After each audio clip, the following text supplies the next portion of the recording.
Hello there, LLC land. Fumes are fumes because we're fuming, and it's not angrily. It's literally on exhaust. So, anyhow, um, Governor, how are you today? Um, Fuming on fumes. Um, on fumes. I was telling our trainer today that, you know, the the 2 day bump is probably moving into a 4 day bump, so I'll probably be able to give my athletes my full attention by Thursday. Right. So it'll be right in time for pre-meet day. So just hold tight, folks. Hold tight. Right. Just don't let go. Coaches is gonna stop being a zombie and you know. But yeah, I'm good. I couldn't stop stuttering today. Hmm. The brain was working way faster than the motor skill. Crazy. Clyde, how are you today? Um, so I do not enjoy the East Coast in the winter time. And I fell victim to East Coast shenanigans on my way back from New York. I got trapped in Phoenix, Arizona, and rather than continue to have the airlines play in my face, I made the decision to drive from Phoenix, Arizona to the Bay Area, which took about 11 hours. Um, So yeah, y'all lucky I'm even here. Hmm. So nice of you to bless us with your presence. I mean, it's y'all. I love y'all. Y'all the family. And for the record, I wasn't talking to y'all, the three of you. I meant y'all, the audience. You lucky y'all. Hmm. Hmm. Last but not least, 30s of hours of travel. I mean, I'm good. I'm just punch drunk. So it's been literally planes, trains, and automobiles. No trains, but multiple kinds of automobiles. Fun fact, Uber works in Poland. Oh yeah, got it. sure. Yeah, yeah. Was that in doubt? Well, you just never know because sometimes it does. It never doesn't work, but sometimes it's Bolt, sometimes it's something else, and sometimes it doesn't. Sometimes it's not Uber. So you just never know. I just like to inform people, when I travel that what things are just as normal and what other things you have to make adaptations for. That's all. Rocking my Bahamas colors today. See that? Appropriately. I'm working for the peoples, so got to represent. Um, well, all right. So if you live in a hole, the reason why we're all fatigued is, well, the basis is from the NCAA meet, Division 1 meet. Um, Stack on that recruiting, stack on that international travel and championships, and you've got what we call athletics LLC. So let's rewind the week to about Friday. It started at 11, but yeah, some people the meet didn't start till like 4. But what were your standouts before we get to what everybody's waiting for? Uh, I um, mean, yeah, go ahead. no, it's we've said it before. It remains true. The NCAA Indoor Championships, Division 1, is the hardest meet on the planet to qualify for. And the performances year in and year out are incredible. Um, in a, and I mean across the board, right? Sprints, jumps, hurdles, throws, multis, like it's all incredible. For my money, the two performances that tower above all else are Garrett in the 200 and Mr. Tharp in the hurdles. And I'd love to Yeah, hear a debate. but I don't know if you can make one. I don't even think there's a debate. I don't even think there's a debate as to what the best performance is. I mean, honestly, I mean, Garrett's performance in the 200 was almost a world record. So at the end of the day, like that was the best performance. But I want to say this. I'm going to say honorable mention and worthy of shout out. Um, okay, see, I always mess his name up. He goes to Sanford and his name is Bradley. Is that correct? Franklin, Hurdler? Bradley Bradley Franklin.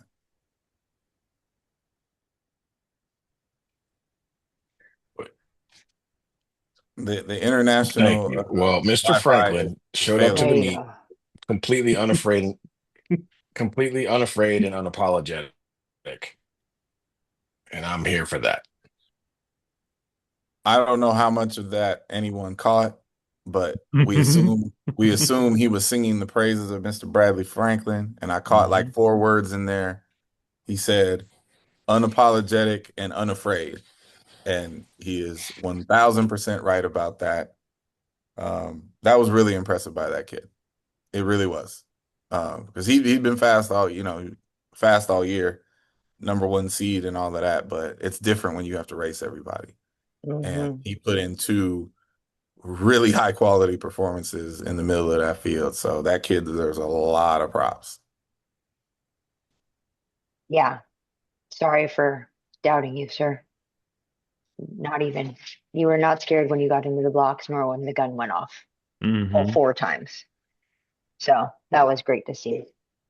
So, you know, the joke now becomes where do we see, what color do we see next semester or in January? I mean, it sets up I mean, for a pretty we would be incredible outdoor remiss. season. We would be remiss if we didn't mention the super freshman double from BYU. Oh yeah, that was So Hmm. incredible. listen, um, that young lady, um, in the most positive way possible, was just incredibly disrespectful to all of her Hmm. competitors. Yeah. Like you, we are not distance coaches. We do not sit around watching distance races all the time, but elite distance races are fun to watch. For her to hang out with the 5,000-meter field and then just systematically dismantle them lap by lap, drop, drop, drop, drop, and just segregate was incredible to watch. Hmm. Then she did it twice, Yeah. basically the exact same way. She just started Hmm. walking Mhm. away from him. And I mean, you knew she was in the mix to win. You knew she was one of the 3 or 4 people that really could win. But I really thought at least one of the two would have been a battle. And it just wasn't. And for her to break Parker's record, Parker wasn't a child when she set that record, y'all. Right. This is a No. child. Hmm. So, props to her, props to Diljit. I mean, bravo. Like, what else can you say? Like, that was amazing. Um, men's long jump. Yeah. I mean, eighth place, having to go 789 all the way up to 821. Very solid competition. Um, much needed. And hopefully, these athletes stay healthy. Um, it was out of the top eight. Well, there were four PBs and the season's best, and that's what you hope for. That's what you want to see. Um, Shout out to the athletes that understand this runway and were able to Yeah. execute at the highest level on this runway. Um, Shout out to the NCAA record being broken in the 60 meters in the decathlon. Heptathlon. Yeah, yeah. Heptathlon, sorry. Um, I'm sure 30 hours of travel has something to say about that. Um, Oregon w- sweeps the multis. yes, they did. Mhm. They did. Um, Tarleton State, man. Wow. Yeah, cleaned On up. both genders. Really good showing. Um, I don't know that I saw total domination by Arkansas coming, but I mean that was pretty comprehensive. I mean, Well, to get yeah. over So, 70 points. so okay. Let's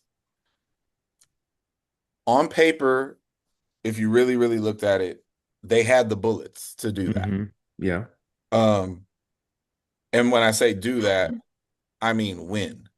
hmm No one saw Arkansas going 1-2 in the 800, In the 800. which is Yes. when the floodgates opened Yes. and it got ridiculous, right? Like it was still interesting until that happened, right? So my thing is, you know, obviously, the team scores are a huge part of every championship and something that a lot of people pay attention to. And so, props to Arkansas and props to Georgia, men and women's champions, rightfully so. But when I sit back and look at the how the meet played out and all the available context that we understand, for me, if I were going to rank just the best coaching jobs of the championship, hmm it's Ken being Ken with Auburn. hmm It's the Gators, men and women, and Yes. Tarleton State. To your point, Tarleton State was incredible. Yeah. And so, just sitting back watching it in real time, like though, like knowing who has what resources and who came in with what bullets to fire and where they were ranked and all of that other stuff, like Auburn, Florida, and Tarleton State were if there hmm were staff awards, that those are the ones I give them to. Who was the who was the MVP? Do they do that still? No, they don't do that. Uh-uh. And why? Why not? Because the awards cost money. But okay, if you were going to give those kind of things Yes. MVPs, um, who would be your MVP, sir, for the women? Um, Women's one is easy. yes. Well, I think it's easy depending on your perspective. I think some people would argue against it. Watch, okay, go ahead. Whoever the governor gives the women's MVP, I'll give the counter argument. Jane Hendegren. How can there be Easy. a counter argument to a double champion? Because I'm gonna tell you, because you want it's very easy. And again, I'm not saying right or wrong, because if he would have said something else, I would have argued for Jane. Most valuable in our sport, you can hmm take literally. Jane scored 20 points by herself, more than any individual in the meet by herself. She is hmm the most valuable point getter. Right. However, the BYU women did not win the national championship. They finished fifth. Yes. Adeja Hmm. Hodge scored 18 points by herself. And without her 18 points, Georgia does not win the national championship. So you could easily argue that Adeja Hodge was the most valuable in that context for the whole meet. 2-point difference on paper. One delivered a national championship for her team, the other couldn't. But those are the two. I don't think there's a third argument. Hmm. Is Adeja a high point scorer officially? No, Jane is No, 20. Janus, yeah. Oh, sorry. I, Genius. So 20 points for the team that finished fifth, or 18 points for the team that won. Well, in our world and at every conference meet, it's usually the high point scorer that is recognized, right? Um, Yep. but and to your point, uh, every time I go to this meet, it is it is very strange. And I don't know that I had this mindset that being an All-American was important. But boy, like the excitement to be fit to be top eight on the podium to get it's like This is really hard. it is. It is. And so that was very you know, I did feel that. I did feel that Yeah. energy, like Yeah. how, It's really hard. yeah. And so to score a point at this meet is pretty amazing. It Yeah. shouldn't be belittled Mm-mm. or minimized at all because No.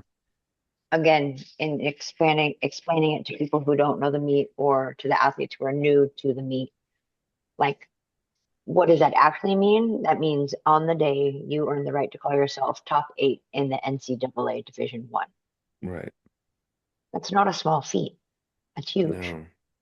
And, you know, minus the trophy aspect of it, saying that you're second team All-American isn't a small feat.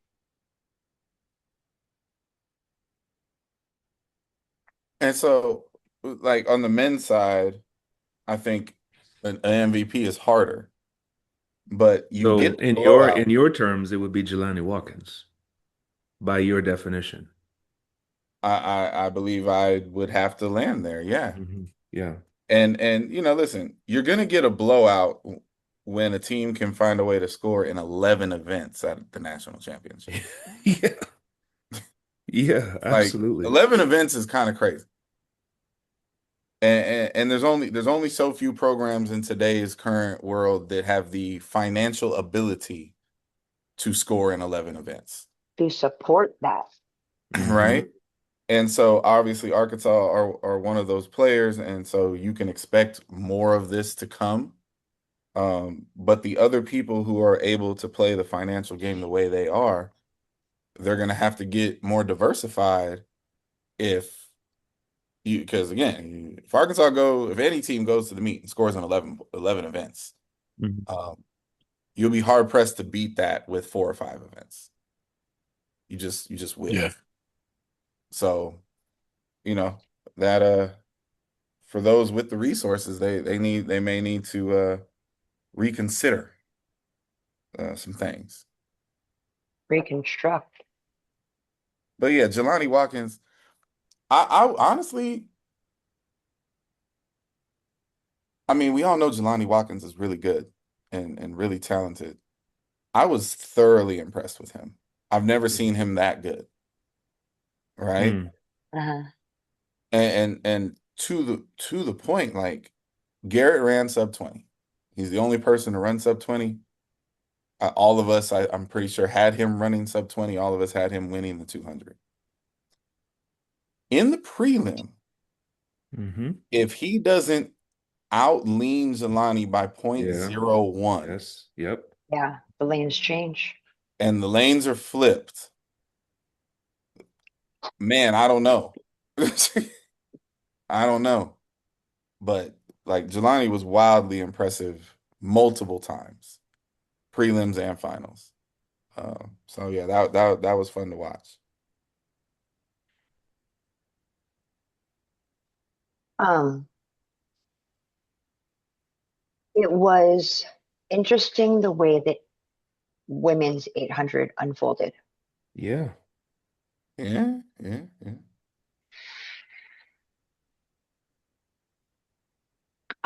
And to that effect, sticking on the 800, but not the same race, the pentathlon. Mm. Pentathlon was nothing that any of us scripted It was just very, I mean, beastish, if you would. I mean, okay, so how crazy is the women's 800? The reigning defending champion finished seventh. Mm-hmm. Hmm. Like, And like was trying. It yeah, wasn't just like, whatever, they just beat me. Like, no, she was trying. yeah. Like I said, man, this meet is it's crazy. It's brutal. It's definitely brutal. Like, you can sit in the stands and in that venue at least and just watch your colleagues going through it in real time. Yep. Like it's such a high stress environment. Um,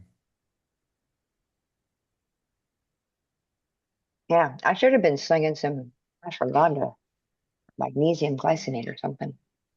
yeah, we're Would have we're made it gonna right. the Polish Wi-Fi is failing our boy right now. Mm-hmm. We're gonna have to take on parts of his persona to get through this. What Well, what event was the most which final was the Mm-hmm. most shocking to you? Most surprising? Ooh. mm, I mean, the men's eight was surprising to me. Period. That did not play out. yeah. You know, that Yeah, form And I and chart this, mean, that form chart was just thrown in the trash. hmm yeah, absolutely. and the dialogue after is serving to be enlightening. Okay, so speaking of dialogue and dialogue of post race effects. So I don't we were all in the building, but I left on Saturday morning, so I actually watched the finals via the live feed. Mm-hmm. Have you all seen the interviews, the field interview with John Anderson post men's 3,000 meters? Yes. Yes. So one of the more shocking events for me was the men's 3,000 meters. Mm-hmm. Um, I said on our last broadcast that I am a fan of Mr. Langon, Mm-hmm. um, but he should have been disqualified. He should have been disqualified. And his move that didn't work, um, I'm not understanding how that led to the disqualification of Mr. Samuel. I don't get it either. That is crazy to me. Mm-hmm. So when all the dust settles, the person who created the collision Yes. isn't disqualified and finishes third. The person who was defending himself against the collision Mm-hmm. and won the And race won the race. Got is DQ'd. disqualified. Mhm. And Colin Shawman is now the NCAA champion. But in real time, when he thought he lost, they interviewed both of them on the field, Mm-hmm. and I was shocked with his response. Most people are just like gracious in the moment and whatever. And he's like, basically, like, I would have won that race if not for. Yep. And I was like, oh, okay. I didn't know if he was shooting at Samuel, because from his perspective, maybe Samuel hit him. But the cause of Hmm. all of that was Villanova. Yes. Hmm. So I would love to read the explanation of how they DQ Samuel. Because that he didn't do anything. Yep. Um, any surprises at how the um men's 60 meters went? Um, am I surprised that Ken was Ken and got his guy across the line first? No. I'm Mm-hmm. not surprised by that. Hmm. Um, based on what we saw in the prelim, was I surprised Jelani Watkins lost the race? a little bit, Yeah. but I wasn't gonna bet on Jelani Watkins to win the race, Hmm. right? Like in the prelims, he by far looked better than everybody. Yeah. But if you tell me that Auburn put two guys in the 60-meter final, I don't really care who else is in the field. I bet money on Ken. Like the good money is going to be on Ken. Like the good money Yes. is usually on JJ in the 800, right? Like Hmm. Mm-hmm. the good money's on Ken. So I wasn't particularly surprised by that. And I wasn't surprised to see a collegiate record. I thought we would see that one way or another. Listen, Ajayi's good, man. He's proven he's a gamer. He shows up. He's in all the finals. He's grown. Like I wasn't surprised. Honestly, the surprise at a 60 was Kalen Walker getting third. Yeah. Yes, Yeah. which no one talked about. No. No one talked about it at all. Well, that's why we're here, Chewy. That's The uh, thing that hasn't been got brought up, and it's not in the stats, is the fact that Illinois traveled a squad and K-State traveled a squad. Mm-hmm. Yes. listen. So that's another resources thing. If I'm K-State, if I'm Illinois, I look at the meet when the entries come out, and in my Mm-hmm. brain, I know I have a reasonable chance to win these titles. Yeah. Therefore, if I have the resources to bring a crew to cheerlead, oh, I'm doing it because the Hmm. energy in the building is everything, especially if my calling card is field events. Yeah. You want people engaged and paying attention and locked in. You want that energy. And it almost worked. See, I was hoping this subject would not be brought up because I think from a coaching standpoint, and this is strictly from a coaching standpoint, those two contingents really made coaching difficult. Hmm. Okay. No, let's get Okay. into that. Okay. So if let's put it this way, would that have happened in Boston in that facility? The way that they deal with ticketing and Ah, the way that okay. people, I Beat mean, They themselves. would have been elsewhere. yes, Yeah, they would have right? definitely been elsewhere. And I'm not at any on from any by any stretch of the imagination trying to be a negative Nancy or anything like that. You could feel the energy in the building for sure. And it was hot in there and it was sweaty in there. Like it was, Mhm. and I think a lot of those athletes benefited from having their own cheering sections. However, I would love to know how many people were actually inconvenienced from a seating perspective, like they might have had seats in the backstretch. I and there were none. And not only that, if you would, I mean, I think throughout the whole stadium, the people that had seats at floor level, what could they see? They couldn't see anything. Well, we're So, we're gonna get into the venue issue yes, later. yeah, yeah.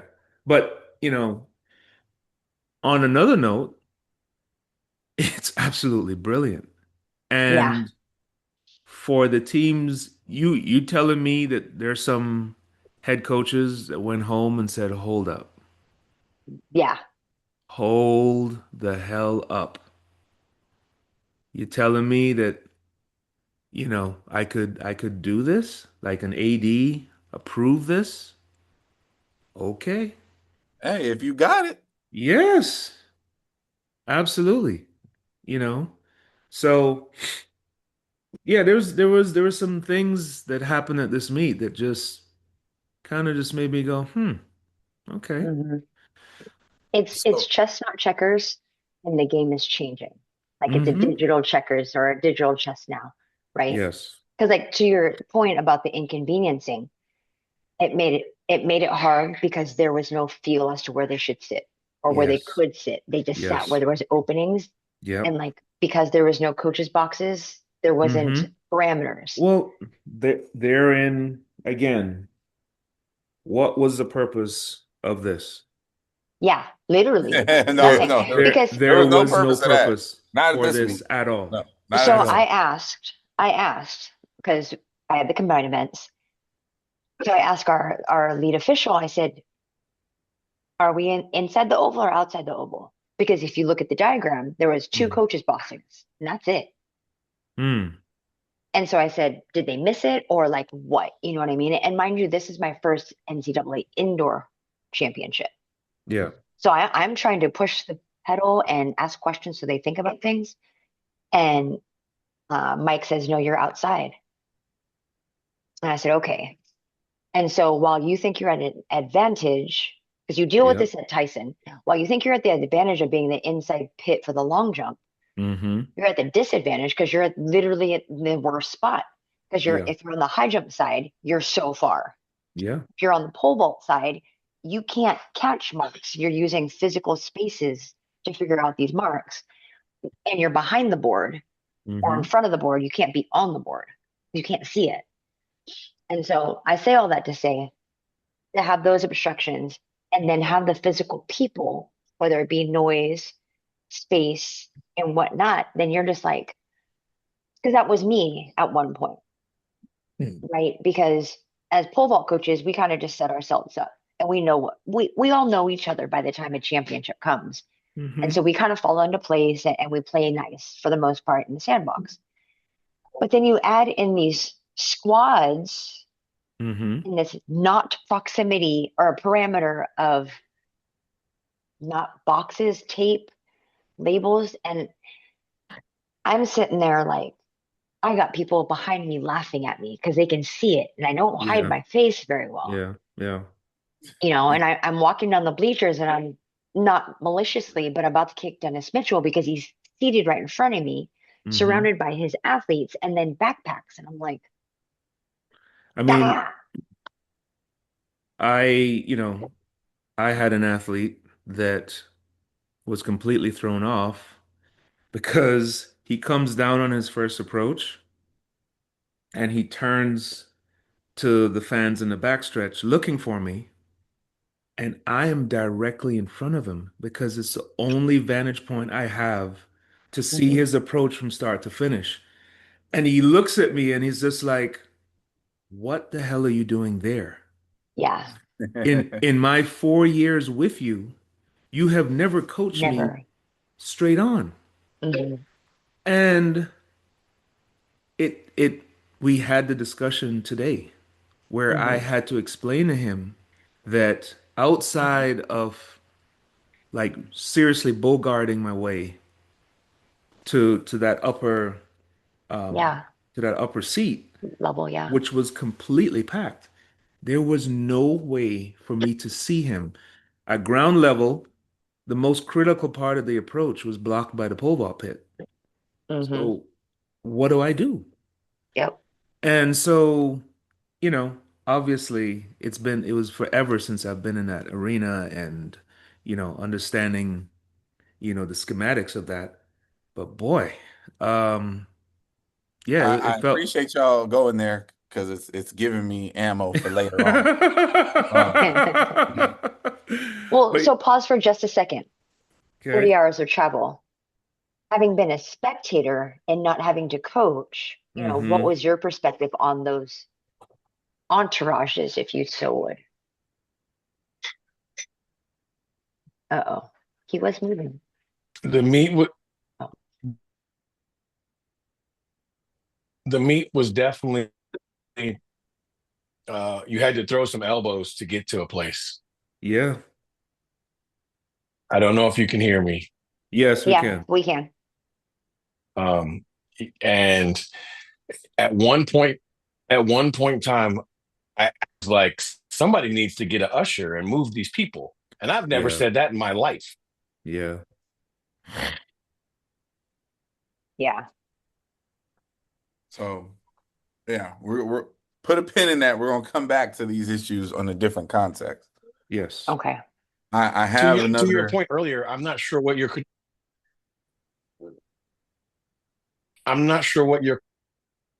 credential helped you besides get in the building. Inside the building. Yep.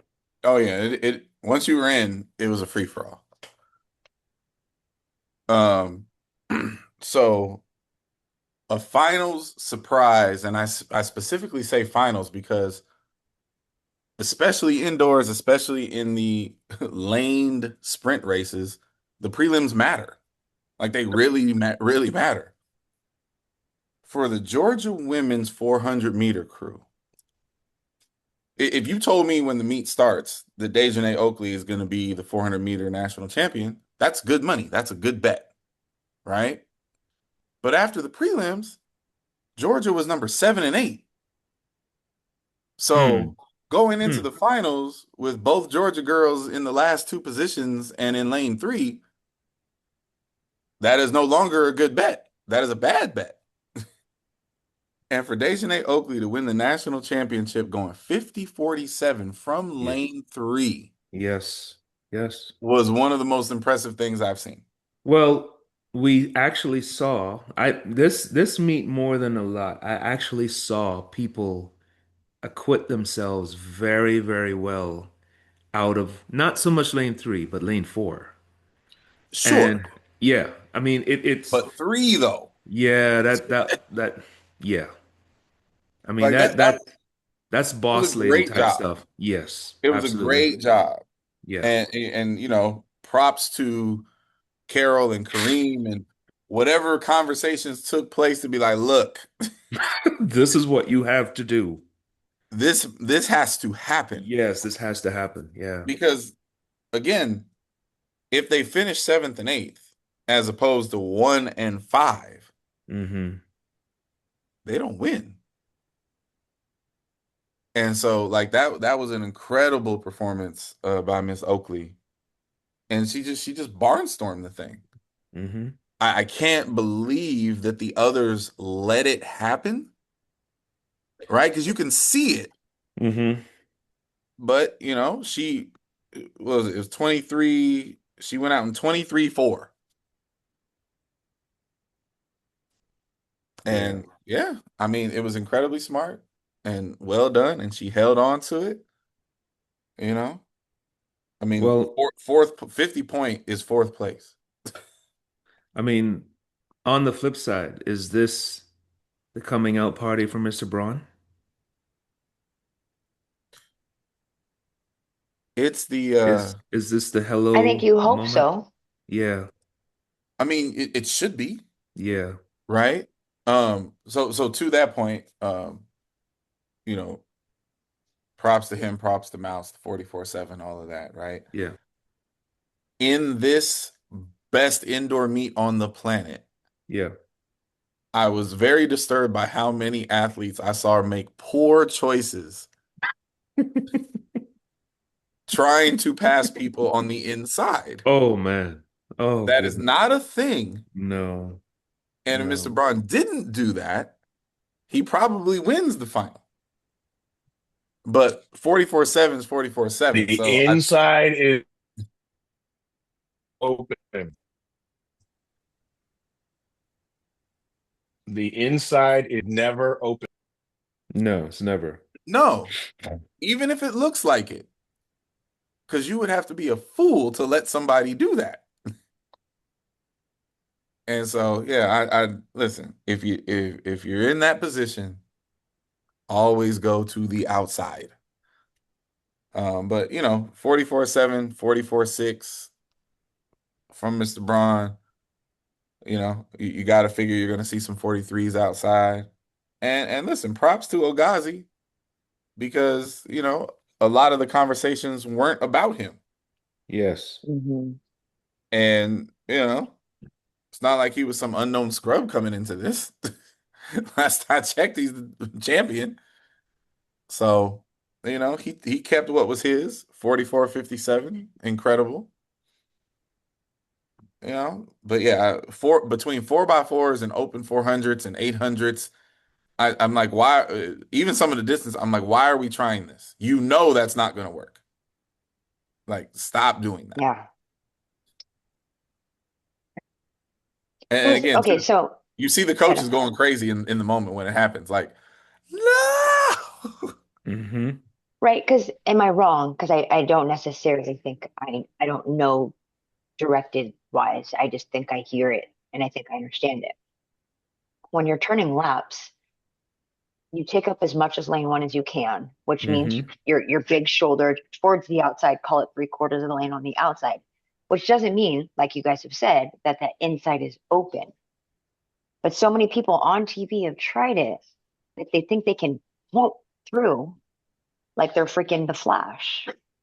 Mm-hmm. And I guess I my question is, am I right in regards to like going towards the outside? It is the directed move. no 100%. Mm-hmm. Okay. 100%.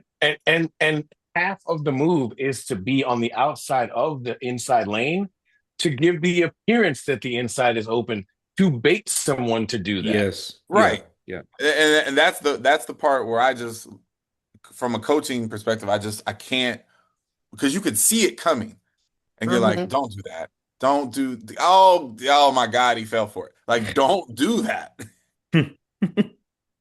Yeah. The one and only time that it works is the way that the Arkansas men the 800. They Mm-hmm. double teamed the leader. So Yes. he moved out far enough to make him run wide. And the second guy ran right by both of them on the inside. Yeah. Sure, but That's he, the in that, only yeah, time that the inside move works is when you see someone going outside. That's the only and literally it only worked because you knew because that's your teammate. You knew that's what's happening. Yeah. right. It's not a thing. Stay off of the rail. It's not a thing, folks. It's just not a thing. Um, Clyde, would you like to get back to your pen or are we getting a little bit longer?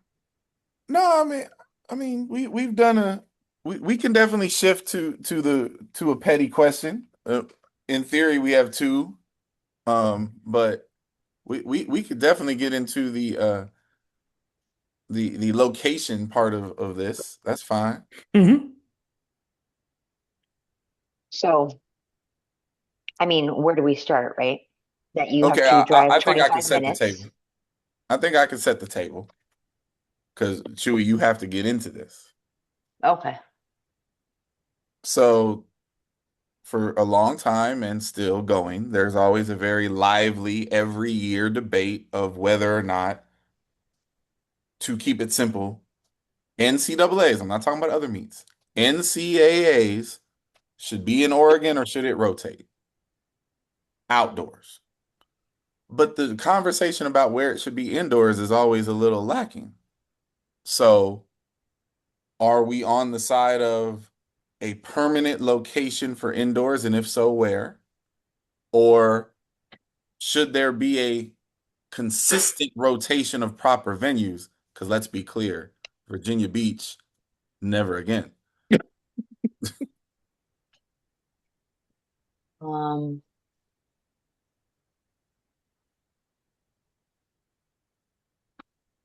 I think I think we need to see it at the Indiana State Fairgrounds to see how it works. I need Okay. to see what it looks like. Now, Big Okay. League, do you know why you're saying what you're saying? Because I've been there at a smaller championship. Okay. So, do you know the history of the NCAA indoor meet Yes, at NIFS and or not at the NIFS. Uh, in the Hoosier Dome? yes. Sorry, completely lost that. So, truth be told, I think it should be indoors at the fairgrounds as well as outdoors after they're done doing the renovation. Personally, and and There's rumors. and I've There's I've had a lot of thought, and 30 hours of travel can corroborate this. my experience at the indoor NCAA championships, making that pilgrimage to Indianapolis, I wish these athletes could experience that Hmm. because it wasn't just the venue. We all stayed at the uh, what's it called? The suites. Embassy Suites. Embassy Suites. It's still Mhm. there. And it was that Hmm. hotel where you had the, on, and obviously, I mean, those of us that did that and experienced it, there was an athlete party after the meet. The things that we experienced, these athletes will never experience, and yeah, it did create an air of we're going to a neutral place, Hmm. right? We're going to a place that, you know, I mean, the odds of us competing in an arena that big, never. Hmm. Now, I haven't seen the fairgrounds. Obviously, it's definitely more intimate, that sort of thing. But I do like the idea of going somewhere where there isn't necessarily a home field advantage at all Hmm. for anybody, and obviously the facility has to be top notch.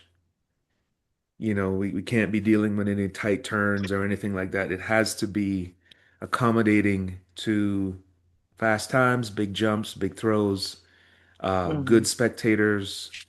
Like, so I've never been to the fairground, but I'm more likely to agree with you on that. Yeah, I just need to see it. I need to see the operations and whatnot. Obviously, I see USA, the U.S. national is indoor there, but not even the whole meet. We only see the main event meet, but Hmm. I can envision it. There's obviously things that I think that already need to change before it actually happens. Hmm. Um, but beyond that, I mean, I can't really think of somewhere off the top of my head, and not that I've been to every place, right? But that I'm interested in seeing the meet to be at. I Go mean, ahead, travel.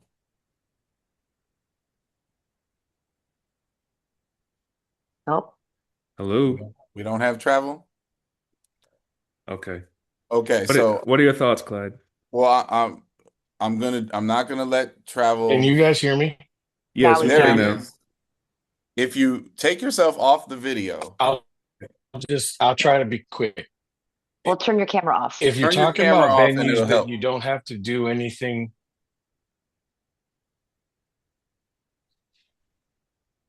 okay. It okay.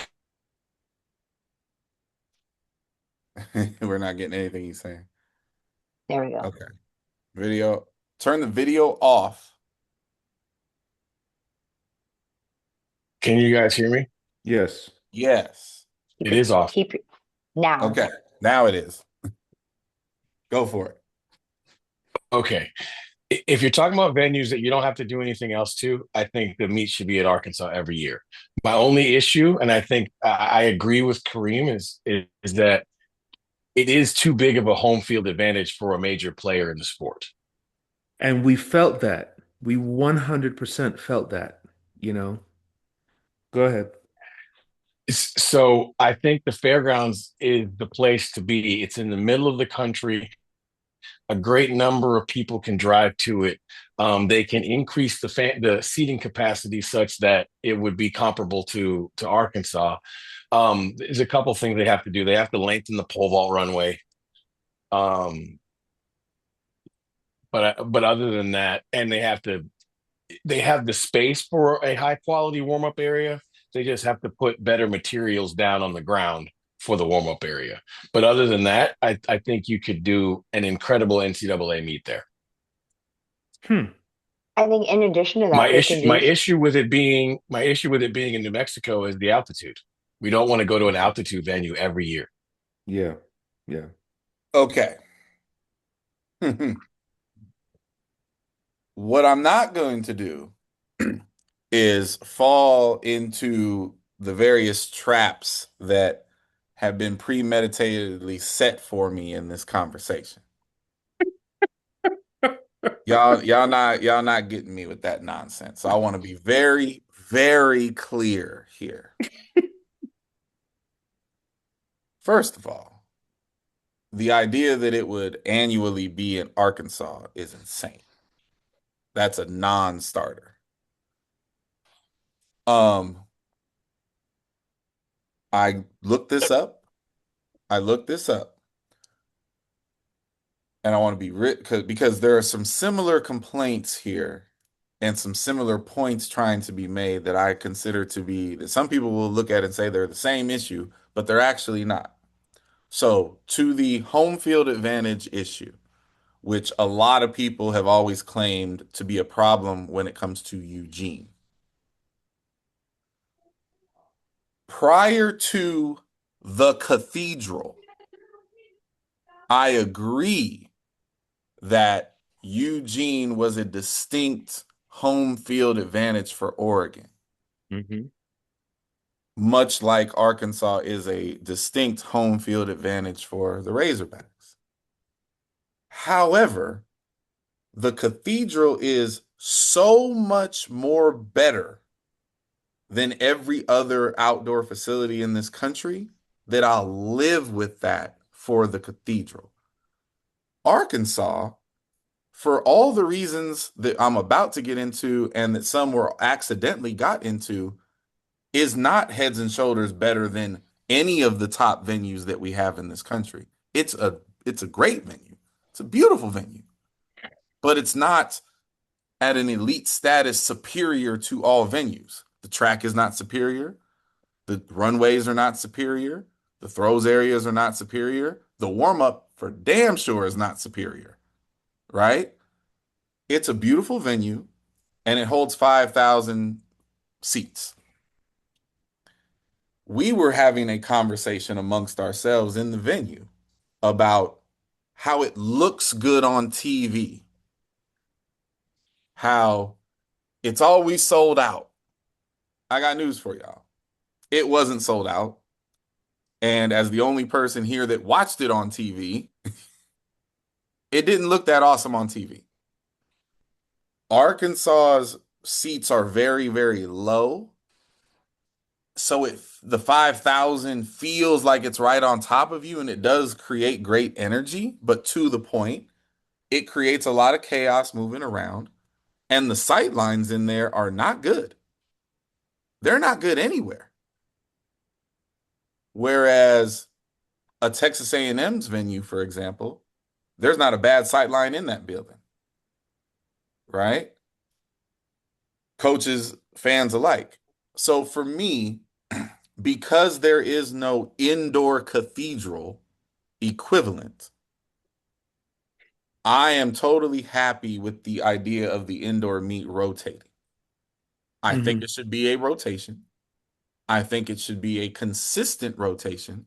And I do believe that it should not be hosted at any place that is going to reasonably be assumed to be in the mix for the championship.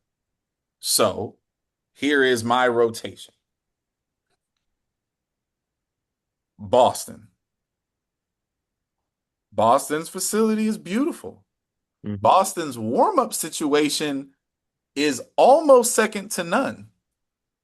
The upstairs warm-up space works. It's a little tight, but there is also the 60 meters plus behind the track downstairs. Yes. Which for all the sprints and hurdle stuff is perfect. Right? So there's not a bad seat in the house. The sight lines work. The problem that I have with Boston is it's a hydraulic bank, so the track's not that fast. The runways are not amazing. No, right? they're not. They're not. But I want a rotation. And as far as the East Coast is concerned, it's Boston or bust. It's New Balance or bust. So if it's East Coast, I want Boston. My Midwest rotation is Indianapolis. I'm with that. The problem is the Southern Southwest rotation. Okay. I don't have a problem with Albuquerque except two problems. It's a little high on the altitude, and the warm-up situation is unsafe. Okay. It just is. But that can be moved around a little bit. But the best indoor venue in the country is Reno, Nevada. And if you haven't been there, you should go. It is by far the best warm-up situation. It's not even close. You have a minimum of 8 lanes up to 70 meters of space. The building is massive. So for all like the ridiculousness of the team camp issues in Arkansas or Boston, there are no issues of that. Like you could build team cities in that space, right? Your team camps in Arkansas were phone booths. Man, what? Man, That listen, that place that I saw situation those was and so I had to wild. laugh. It was so wild. you had enough space for your table, and that was Yeah. it. Hmm. And depending on the size of your crew, that's all you got. I mean, Your table box was it- what that was. here's what I will say. It was an interesting case study on how human beings can operate around each other. Yeah. Because you damn right they use that space. We use that box to the best Hmm. of our abilities, right? You- you- I mean, the other aspect of it, like, so on an outdoor track, you're going to warm up for at least 400 meters. How many kids actually understood how many loops? oh my God. How many 20-meter loops How they many had to 20 do? Like, no, seriously. Like, listen, It was funny as that hell. whole scene Mhm. was it was so ironic. That whole scene was completely like unbecoming of the meat that we were watching. Yes, yes, But yes, it's also we mashed everybody back together, yes. right? Yep. And we did, and it was why did we separate? COVID Hmm. protocol. So Yes, this experience was the most anti-COVID protocol I've yes. ever seen in my life. It's not like COVID still don't exist. And men and women, Man, right? that's Like, what I'm saying. yeah, It was yeah, just yeah. it was ridiculous. It So was. that's my rotation. And this is a part of our conversation. I don't want to get lost. My rotation is Boston, Indianapolis, Albuquerque, Reno. If you want to toss out Albuquerque, I'm cool with Reno, Indianapolis, Boston, and that's the rotation. I'm good with that. But the meet should be moved to Monday, Tuesday, because the Mm. idea that we're not on live TV is crazy. We should be on live TV, and people were not going to be live TV on that weekend because it's Now, conference now this might championship be one of the basketball. few things that everybody on this show agrees on. Yes. We got to go Monday, Tuesday. Got to. Wait, The further. meet should post haste be moved to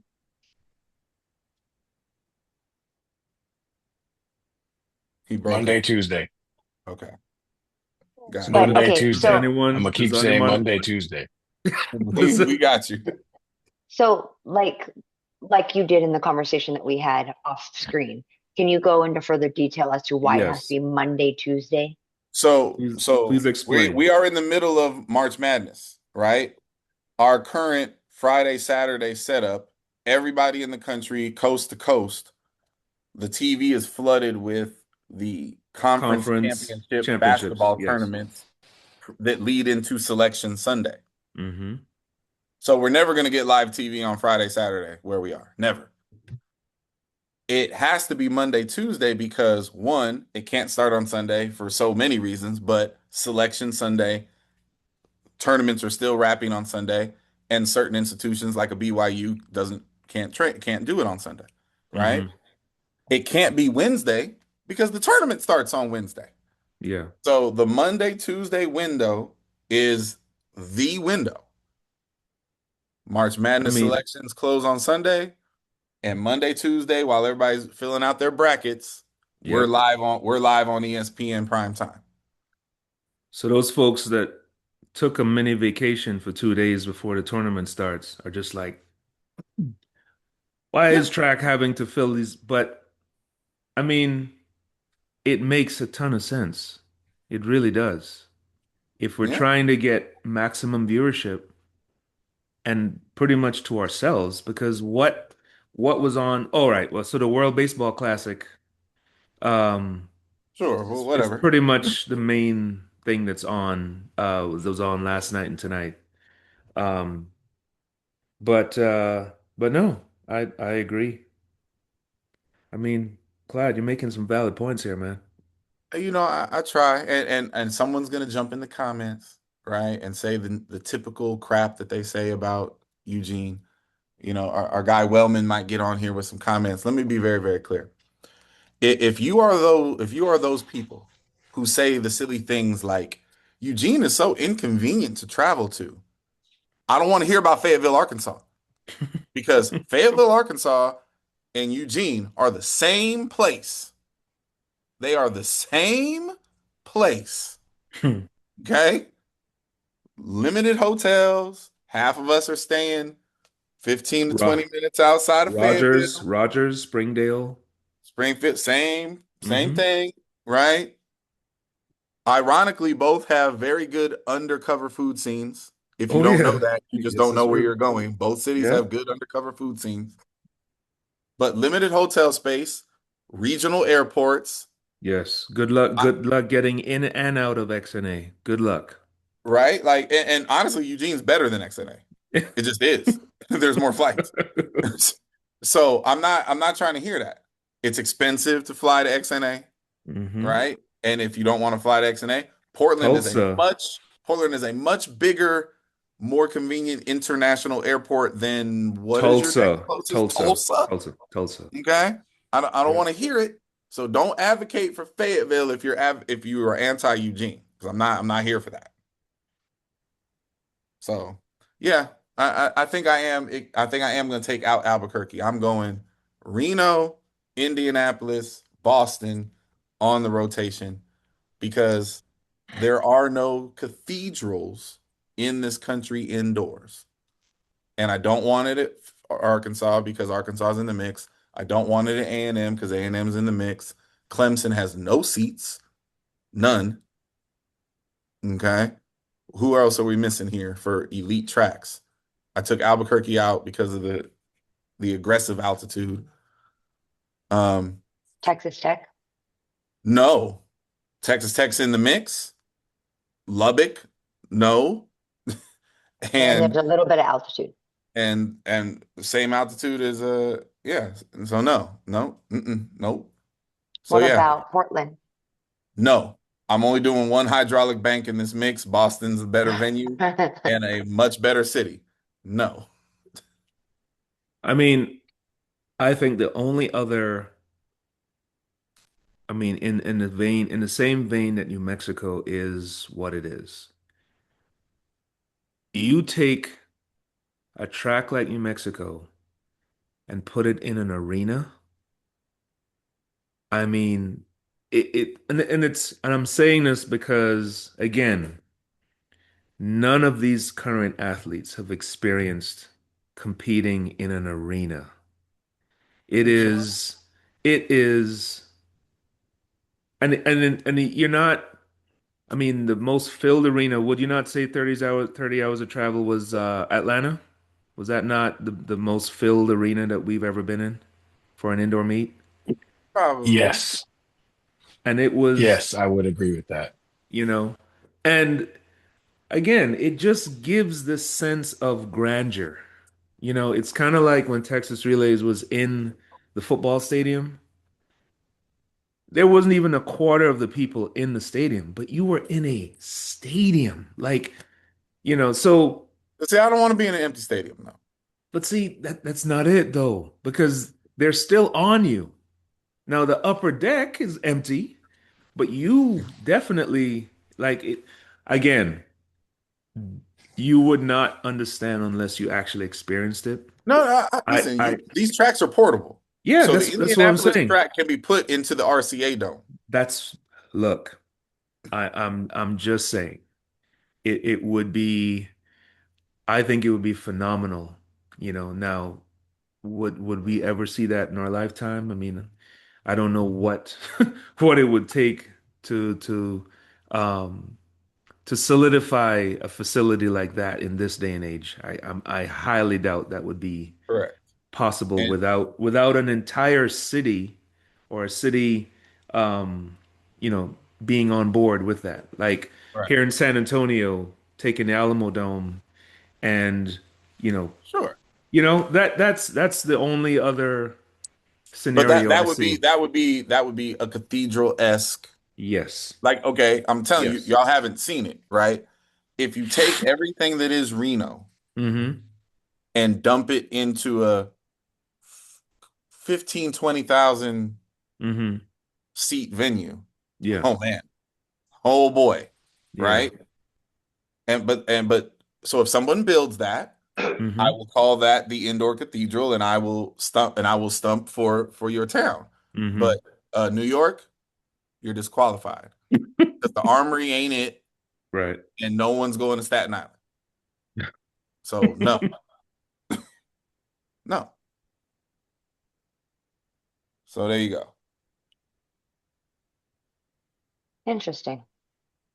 Was there another pin? I feel like you said there was a second. No, no, no. The other topic is connected to indoor nationals, but it's Yeah. it's the it, it's the AIU issue. Yes. Okay. Well, then let me cover one thing before we get to the AIU issue. Conversation, not issue, conversation. All right, ladies and gents, every year we say we get better. Every year we prove to ourselves that it's up Here for we debate, go. right? Here So, we go. in regards to the men's competition, I will say the spread of points is a little more even than it's been in the past. So that's good. That's showing progress. Good job. Clyde, with a whopping 19 points, comes in fourth. Shit. Oh, yes. Which is funny, right? I am Because your here team for won it in that. years past, right? I went from crown to toilet. DFL. Then I had 23 points. 30 hours of travel had 26 points, which leaves us with the governor with a whopping 28 points. So see, spread's getting Damn it, better. man. So the event of notice is, wait a minute, the DMR Mhm. and the long jump. Goose egged them all. Big Yeah. old fat goose eggs on both events. Yeah, I'm The very one that we're good at irritated is by the the 200. yeah, yeah. I'm What, you're very irritated by irritated by what? the DMRs. I don't understand how like the top four seeds were, the last Nowhere to four be teams found. to cross the line. Nowhere to be found. So whatever. Right? But All hey, right. something about losing to the governor isn't as bad as losing to the EP or to Come big on. league. So I Oh don't my So, gosh. and I think this one is a trend as well. This spread was not close. So 30 hours of travel at 8 points. Did you say Clyde, Nice. 8? 8. Oh One, man. yeah, one Oh, you digit. said wait, the governor won the men. Yes. Oh, okay, so Yes. we still got action. Okay, go ahead, go Okay. ahead. Yeah. Go ahead. So 30 Hours had 8 points. Governor, Clyde, you had 14 points. Uh-huh. Governor, you had 24. Oh And I God. had 29. Oh no. So the governor is the champion. Uh-huh. Well, Uh, 14, 28 is 42. 29 and 23 is 49. 51. 52. No. So who 23 won? and 49. Oh, 29 is 52. 52. I won. Chewy Huh? won the I total? won. Oh Mhm. Say no. that I was again? gonna say, I think she won. Okay, 24. You had 24 and 28. So that's 50. That's 52. And 2. then I had 29 and 23. Wait, we tied. That's also 52. We tied. Oh oh God. man. It's a tie. So we got a bonus. There's got to be a bonus somewhere. Well, no, wait. Let's see. Who Okay, among no, you I There already know has who to it be a is. definitive champion. wait, It has to be. who among you did better in the mouse challenges? I didn't I compete. did. I didn't even put Oh a well. vote in. I was driving when he was doing that. Nah, you So, co-champs. There's no other way to do it. well, let's see. Besides the men's 200, who won across who picked a 1, 2, 3? Let's see.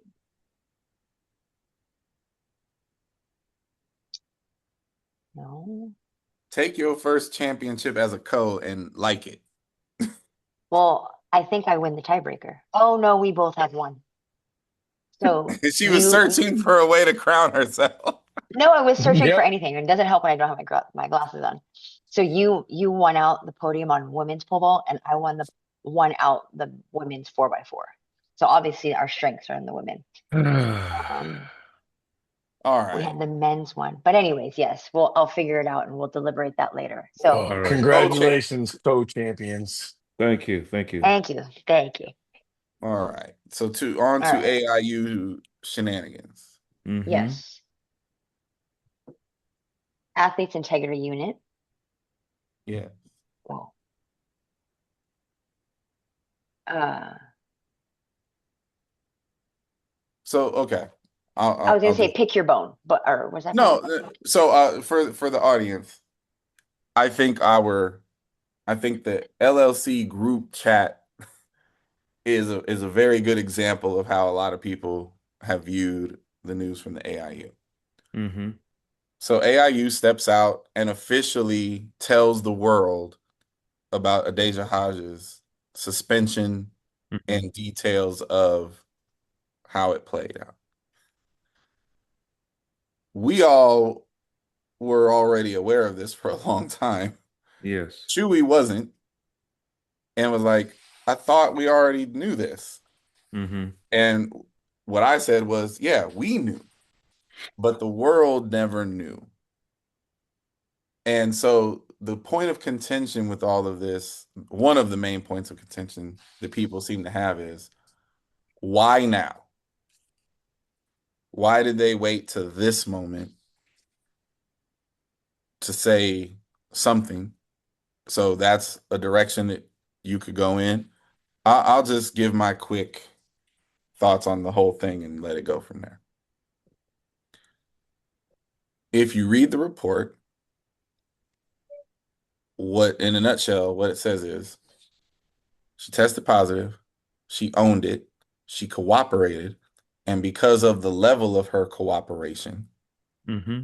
the AIU gave her 7 months back off of the 2-year suspension Mm-hmm. and acknowledges that that the reason that the substances were in her body were not something that she was attempting to do with malicious intent.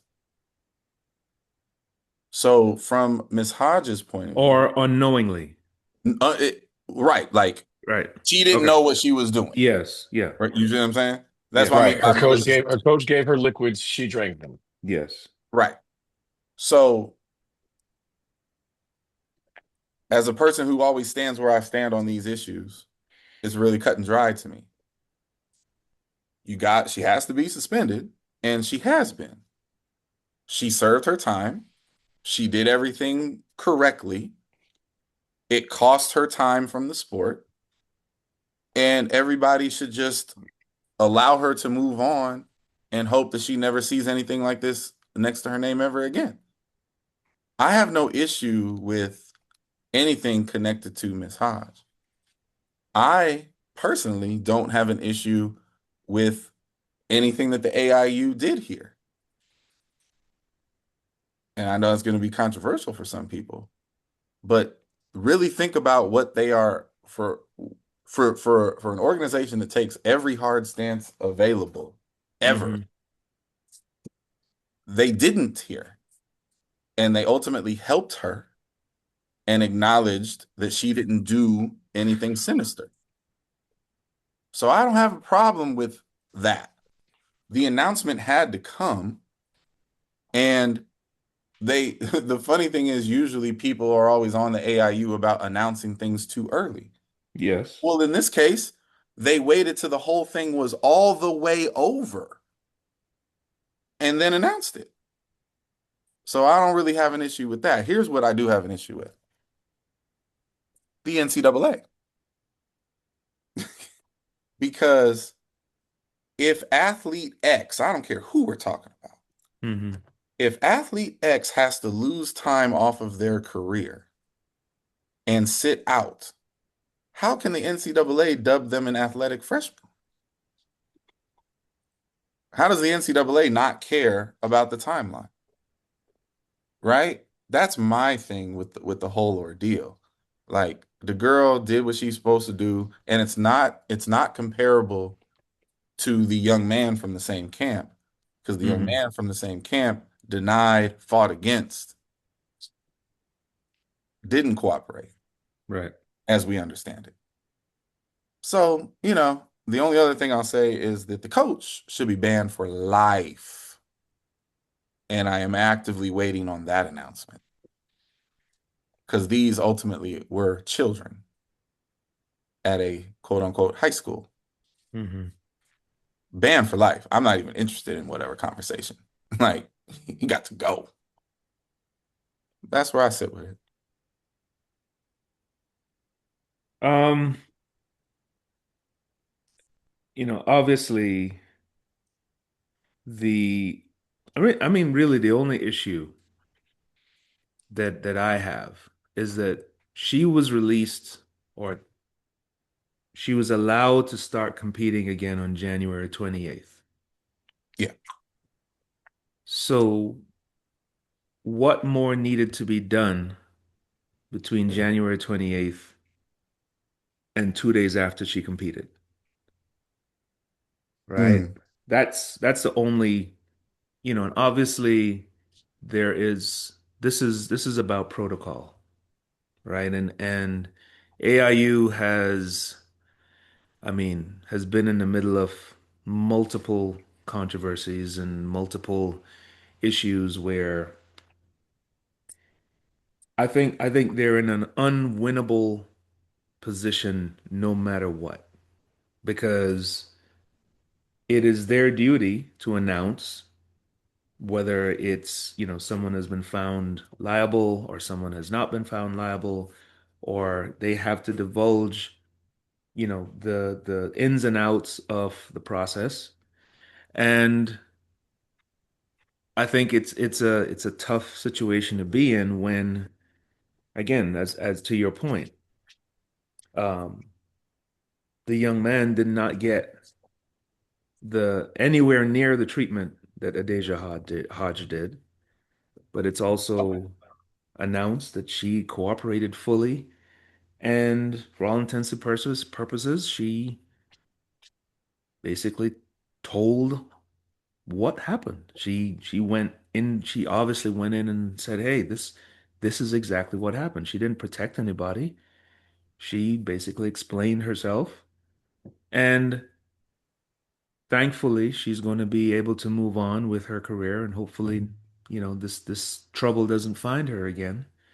Rightfully She's so. she is obviously one of the, the future stars in track and field, and you hope that everything works out for her. Um, for us, we as track fans are by definition cynical. We are cynical human beings. And it didn't matter, it probably didn't matter what AIU said. The fact that they spoke up when they did, it was like, oh, so you want to speak up now? Like, why? Like, why would you rain? Even though you said, hey, everything's okay, folks. It's like you're still raining on this parade. Why do you now have to speak over the grand achievements that this young lady had, you know? But from what I've read and what I've understood, they had to. They had to get Mhm. on the record at Yeah. some point to say, hey, y'all, she's good. This is what happened. Here are the details. Let's move on with our lives. I just wish they would have done it right before the meet as opposed to right after. Yeah, yeah. Okay, now that's really interesting. And I was wondering if any of you were going to say that. I completely disagree. Think about that. You wanted that news to drop on whatever, Thursday, and Yeah, then because the I wanted the firestorm news comes to and she drop has to so go we can get race. past it. It's not a firestorm. Like, listen, she was suspended. She is no longer suspended. She's got a clean bill of health. Like, let's get on with the championships. Yeah, but bro, but hold on, and I get that, but the world didn't know. So if the world found out, think about that. The world found out, like we got the names of who's in the meet on Wednesday, and then AIU drops this on Thursday. Psychologically, as all the internets would have been exploding, that would have been so much harder on that young lady.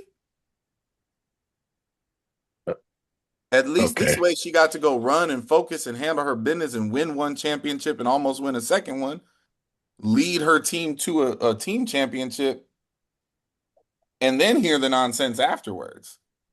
Hmm.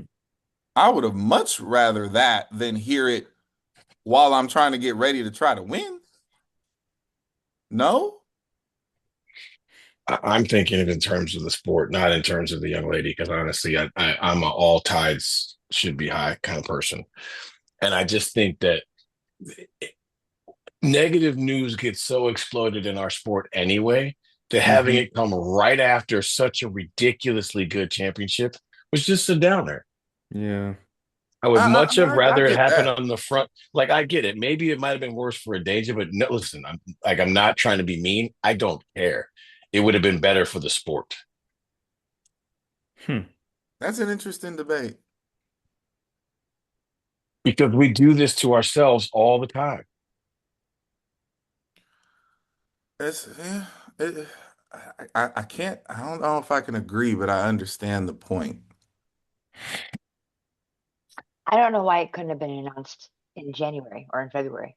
That's Right. well, that again, like Well, okay. immediately, like, So the hey one y'all, thing, she's eligible to compete. Here's why, da da da da. right? So I, over a I month had I passed. will say this, taking it out of her space, because she ain't the only one in recent weeks and months, right? We got the Fred Curley stuff, we got the other things going on, right? I will say this about the AIU.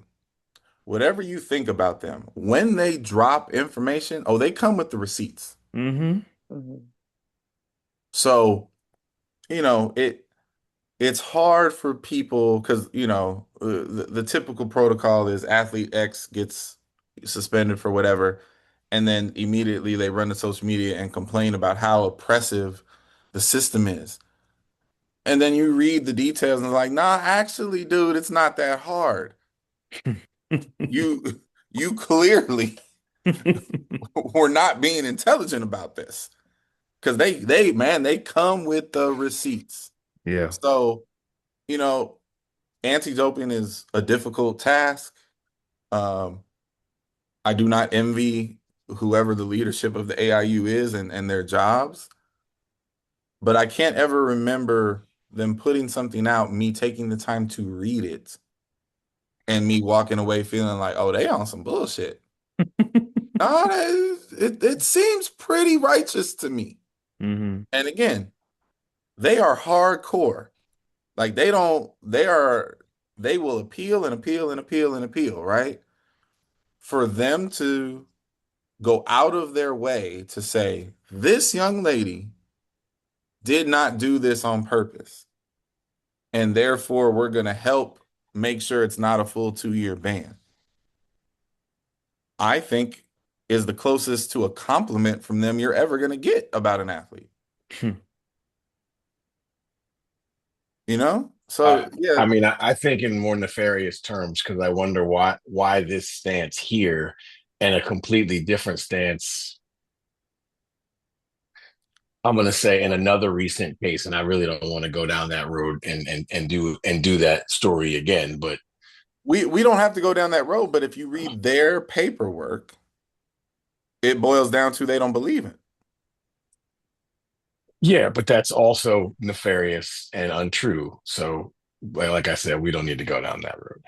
It was another country's complete adamance and retribution, and I'll give props to AIU for this particular situation. I do think they could absolutely have made this announcement at a better time before the championship, way before the season, because this has been adjudicated.